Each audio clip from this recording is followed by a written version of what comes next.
Paling Deddy Mulyadi satu periode. Kenapa? Kemarin milih Deddy Mulyadi. Bang Iwan, saudaraku, semangat terus.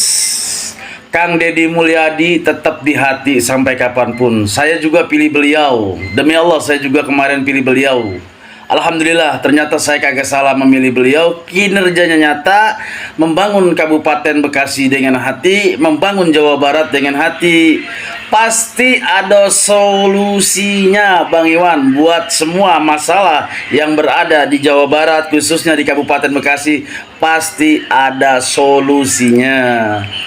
Kang Deddy Mulyadi tetap pasti dia orang baik, banyak dicintai masyarakat, bukan di Kabupaten Bekasi, banyak daerah-daerah lain begitu, saudaraku Bang Iwan. Jadi kita kembali lagi, tetap semangat, pasti ada solusinya. Kebetulan saya tadi melihat video dan foto beredar Bang Iwan didatangi Kang Deddy Mulyadi, gubernur kita, dan sama Bapak Bupati Adik Suara Kunang. Luar biasa, mantap.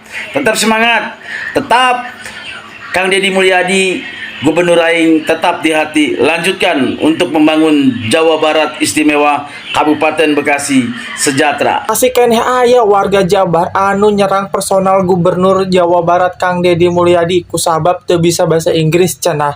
Yeuh dangukeunnya.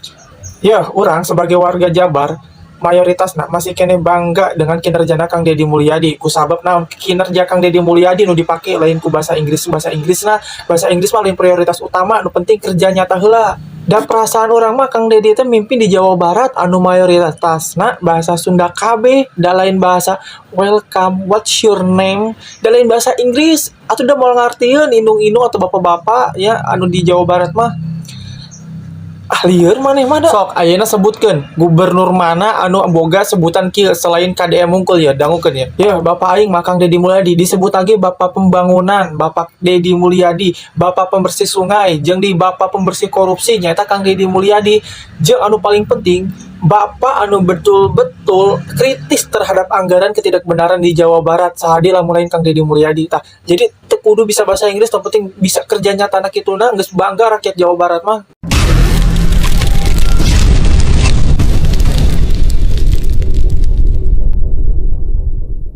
Kang Deddy Mulyadi Gubernur Jawa Barat berulah lagi, sekarang bocah masuk sekolah mau dipercepat, dimakin pagiin. Salam APBN, ambil positif, buang negatif, tonton videonya sampai habis. Jadi sekarang ya, Gubernur Jawa Barat alias Kang Deddy Mulyadi membuat kebijakan baru lagi sejak nanti tahun ajaran baru 2025-2026, berikut videonya. Dan saya sampaikan ya bahwa di tahun ajaran baru 2025-2026 yang akan datang, sekolah di Jawa Barat dimulai pukul 6.30. Sekali lagi, sekolah di Jawa Barat dimulai pukul 6.30. Nah, selanjutnya karena anak-anak tidak boleh keluar rumah lebih dari jam 9 tanpa pendampingan, tanpa keperluan yang mendesak yang didasarkan pada izin orang tuanya, maka pemerintah Provinsi Jawa Barat berencana untuk menghapus pekerjaan rumah bagi anak-anak sekolah. Seluruh pekerjaan sekolah dikerjakan di sekolah. Tugas-tugas sekolah dikerjakan di sekolah, tidak dibawa menjadi beban di rumah. Di rumah anak-anak itu rileks, baca buku, berolahraga, fokus membantu kedua orang tuanya, meringankan beban-beban pekerjaannya.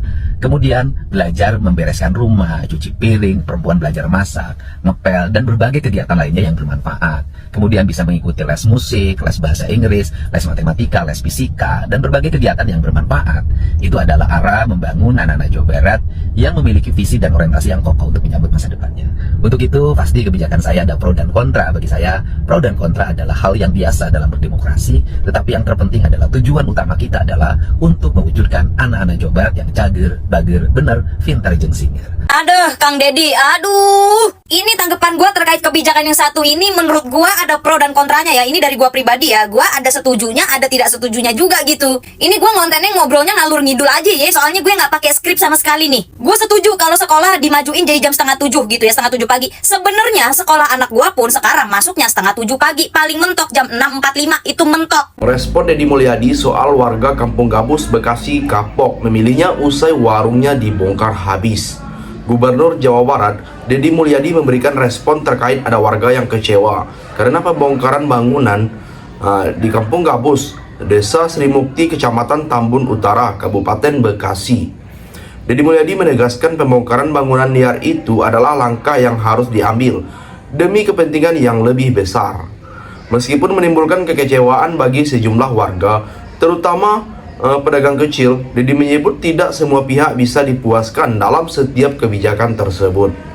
Jadi, bagaimana tanggapan kalian? Tinggalkan komentarnya di bawah. 1 miliar, bisa 5 miliar, bisa 10 miliar, tergantung kebutuhan. Nah, inilah yang saya suka dari pemimpin saya yang sekarang kebetulan bernama Kang Deddy Mulyadi, Bapak Aing. Ya, ini ide pemikiran yang sangat luar biasa, yang jarang dimiliki oleh seorang pemimpin. Dimana pada saat membagikan dana atau anggaran di daerah, itu disesuaikan memang harus dengan kebutuhan, sesuai kebutuhan. Mana yang lebih prioritas, mana yang lebih dibutuhkan oleh rakyatnya. Nah, itu dulu yang didahulukan. Ketika kebutuhan di suatu tempat sangat banyak, di situ maka dipilih mana prioritas utama. Fokus dulu, selesaikan yang prioritas, yang menjadi kebutuhan masyarakat, keinginan masyarakat. Jangan sampai direcah sana sini. Akhirnya apa? Dananya tidak cukup. Ya, tidak cukup. Dananya cukup untuk menyelesaikan prioritas 2, tetapi yang jadi prioritas misalkan ada 10, terus direcah-recah dana tersebut ke 10 prioritas. Ya, tidak akan cukup. Jadi satu pekerjaan pun tidak ada yang selesai. Ya, jadi harus fokus dulu, selesaikan satu-satu. Ketika dananya cukup untuk 2 prioritas, ya 2 saja dulu. Biar tahun berikutnya, prioritas yang berikutnya. Nah, ini baru ide bagus, pinter ini. Ya, tetapi ide-ide seperti ini biasanya banyak yang menolak oleh orang-orang yang suka korup. Ya, yang berpikirnya sudah aneh-aneh. Yakin saya mah, statement dari Kang Deddy Mulyadi ini pasti menjadi pembicaraan orang-orang korup. Sok Bandungan, baik dari pemerintah daerahnya, ya, ataupun dari wakil rakyat mungkin. Bisa. Karena apa? Merasa terganggu. Ketika Kang Deddy Mulyadi cara pembagiannya tidak seperti yang dulu-dulu. Di sisi lain, diketahui ada 50 bangunan liar yang berdiri di atas tanah milik perumahan Jasa Tirta dibongkar. Bangunan-bangunan ini sebelumnya dimanfaatkan warga sebagai tempat tinggal maupun usaha kecil. Salah satu warga, Irwansyah yang berumur 51 tahun, pedagang kopi, mengaku kecewa dan merasa dikhianati karena usaha dibongkar tidak lama setelah kunjungan Gubernur Deddy Mulyadi. Bahkan ia tidak mau memilih Deddy Mulyadi di pemilihan berikutnya.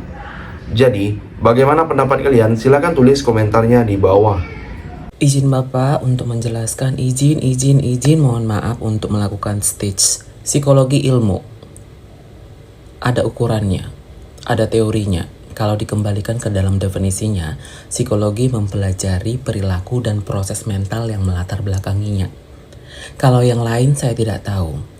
Kenapa disebutkan ada logosnya atau ilmunya? Kalau diperhatikan, grafologi itu tidak memiliki dasar teoritiknya. Bahkan kebanyakan adalah bersifat irrelatable. Artinya hanya bersifat berhubungan saja, tidak menjadi sebuah penyebab. Kalau diperhatikan Bapak, dari tadi narasumber yang Bapak undang itu selalu mengatakan, lihat dulu konteksnya. Tidak melihat isi dari tulisan. Tapi ketika ditanyakan lagi, lihat dulu konteksnya. Itu yang pertama. Yang kedua, kalau dibilang berusaha objektif Bapak, justru ketika kita berhadapan dengan orang lain, mau apapun itu bentuknya, mau itu melalui alat tes yang diminta untuk dituliskan, atau mau itu yang sifatnya kita sendiri melakukan wawancara, itu semua pasti sudah ada subjektivitasnya Bapak. Saya mohon maaf, mungkin akan lebih baik video ini tidak disebarluaskan seakan-akan ini jadi ilmu. Ini mirip-mirip seperti renologi yang notabene seakan-akan karakter itu bisa dilihat dari bentuk wajah. Padahal kita tahu bersama definisi karakter itu berbeda dengan kepribadian. Sifat itu harus dilihat dari situasionalnya. Kita harus paham, kita harus bertanya, kenapa seseorang itu melakukan sesuatu. Kenapa ada niatnya untuk memutuskan tindakan tertentu? Makanya ada psikologi dalam bentuk asesmen, diagnostik, observasi dan wawancara, dan juga alat tes. Yang terakhir, Deddy Mulyadi mengatakan pembongkaran diperlukan untuk menormalisasikan kawasan dan mencegah penyalahgunaan lahan negara. Ia menyebut bahwa sebagian bangunan dibangun oleh oknum yang menyewakan lapak-lapak secara ilegal kepada pedagang kecil dengan tarif hingga jutaan rupiah. Deddy menegaskan tidak akan memberi toleransi kepada pihak yang memperjualbelikan tanah negara. Jadi, sampai di sini bagaimana tanggapan kalian? Tinggalkan komentar di bawah sebanyak-banyaknya. Saya dari channel YouTube Segudang TV, pamit. Sampai jumpa.